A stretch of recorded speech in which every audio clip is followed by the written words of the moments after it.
This war pet turns your tank into damage dealing monster.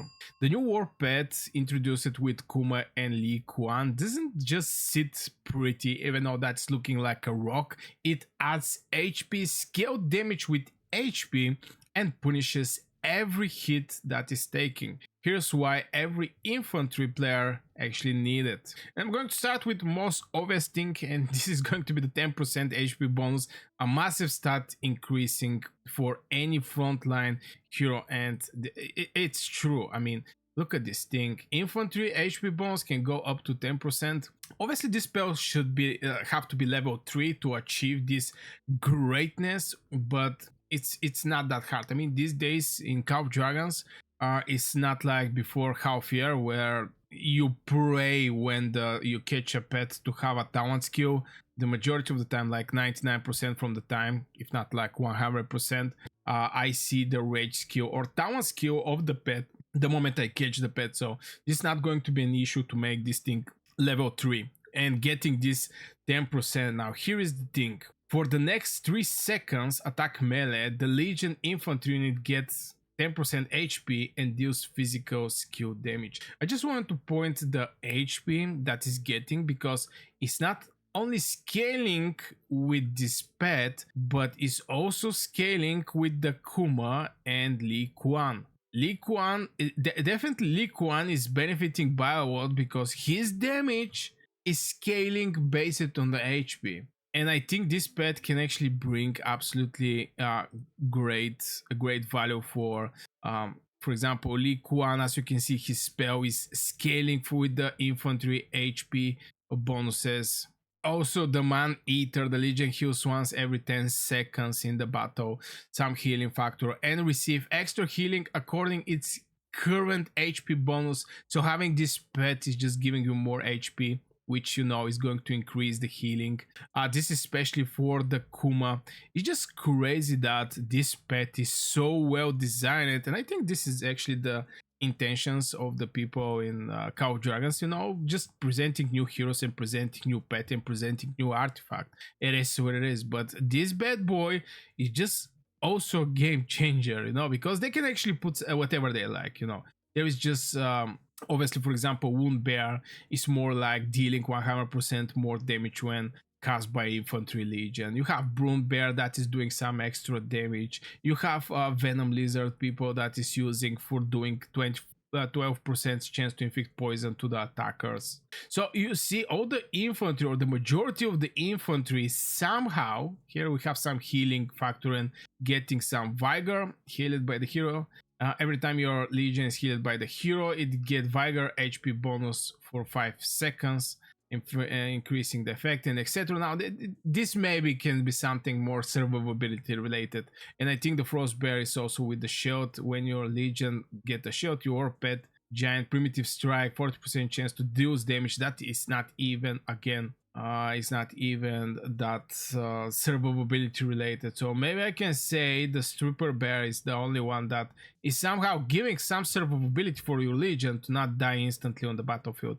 But with Mossrock Aurochs, I think more and more, if you're not doing a rally, obviously when you're doing a rally you want to have the best pets, you know, the pets that is doing crazy amount of damage. For example, like Moon Bear is doing crazy amount of damage. But for open field, where 95% from the fight is happening, this is true, 95% from your PvP life is going to happen. It's going to happen in the open field. This is the place where it's decided who is going to have the zone, who is going to have the rewards, and etc. I think more and more people is going to actually focus over the Mossrock Aurochs, and for this 10% HP bonus, I think it's scale up with every infantry heroes, just because the infantry is having the biggest HP in Call of Dragons. So having something that is scale up this HP is just game changing for your legion. It's same with the marksmans. Marksmans is having the biggest normal attack damage in Call of Dragons. So everything you scale up with this normal attack is going to be great. Now, the normal attack, you can also add some critical there, you know, not only boosting the normal attack damage but also doing some criticals with this normal attack, which doing some crazy stuffs. But yeah, HP bonus, I think this pet is game changing, except for rallies. But even for rallies, I think it's going to be extremely game changing. Here comes the other thing about this pet, and this is counterattack damage triggers, dealing twice every time it hit, up to 5 procs per second. This is something that, the first time when I was having my first impression from this pet, I was not actually looking at it that much over this pet. But here is the thing: this is the rage skill, the rage skill, and deals physical skill damage twice to the enemy legion that deals damage to them. So you see, it's like Sand Lizard that's having 12% chance, to inflict some damage. But here we don't have percentage. It's going to happen to all the legions that is hitting them. And this is damage factor. There's comes some damage factor can go up to 28, determined obviously by the strange, and the damage factor. This is determined by the strange. Damage factor 2 is actually scales with the infantry HP bonuses.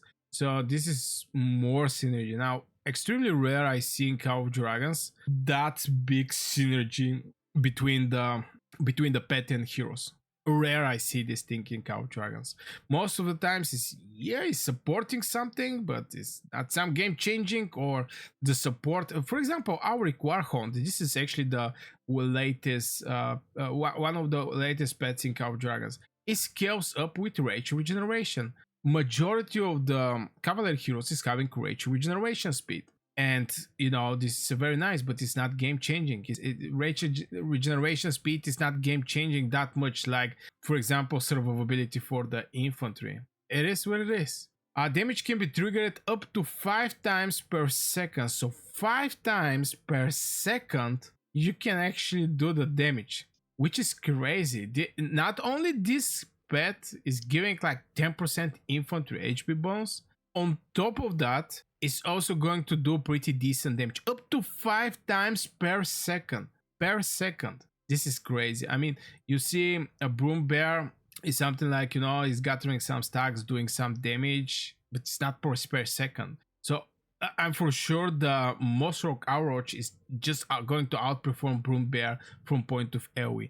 Now we can sit and talk about the Venom Lizard, how the things are, because it's like 12% chance when your legion is hitting by normal attack to do some damage factor, but this can go up to 35, which is not that bad percentage compared to Mossrock. I think it's actually going to very nicely also here. But Venom Lizard is more like work 12%, but here is per second 5 times. To achieve that, to hit like 5 legions, the Venom Lizard have to be hitted to apply this debuff to 5 legion, have to be hitted by 30 legions. Let's say 25 legions have to hit the Venom Lizard legion to apply this debuff. Now obviously the Venom Lizard is per time, per specific seconds. When you apply it is every 1 second or a couple seconds, don't remember quite well. It's like every 3 seconds, and this is every second. So it's crazy. This pet is crazy. I think the majority of the infantry people is just going to focus over this pet. Now, for the rallies, most likely is going to be different pets, because we're looking also the pets to do crazy amount of damage. This is a AoE damage dealer, open field pet. But yeah, something like maybe the Moon Bear. I think the Moon Bear is still going to be extremely valuable in the rallies. But yeah, at the end of the day, we're looking over this bad boy. Now, this is not all. We so far was talking about the Talon skill. Talon path buff damage further. With advanced and intense call, it boosts damage and more HP. And this is advanced call and this is intense call. Here you're going to see that damage do, the first damage do plus 4% determined by agility. Damage do additional bonus can go up to 20%. And here we have intense call, which is boosting the HP. Increase the call HP bonus 7%. So this is like 17% infantry HP. Infantry HP 70%. This is close to 1/5 from the total HP that the infantry is having. And no wonder why is that hard for me.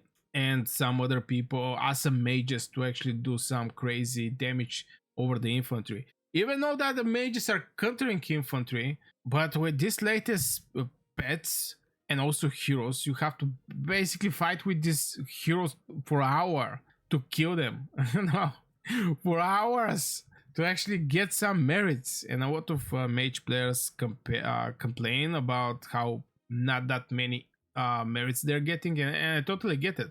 I mean, we're countering infantry. The majority of the fights, there is a huge amount of infantry on the battlefield, and if they have these crazy attributes, just making things way more hard for us. So yeah, just wanted to share my opinion about this new war pet that is giving 10% HP, an extra 7, and doing some counterattack scaling with the HP bonuses and all these things. I think it's an absolutely valuable pet, and I think most likely the people is going to have more from this pet, like maybe 2-3 more of this Mossrock Aurochs. So yeah, I get this one for this video, guys. I really hope you enjoyed. If you do, hit one like, subscribe, and see you in the next video.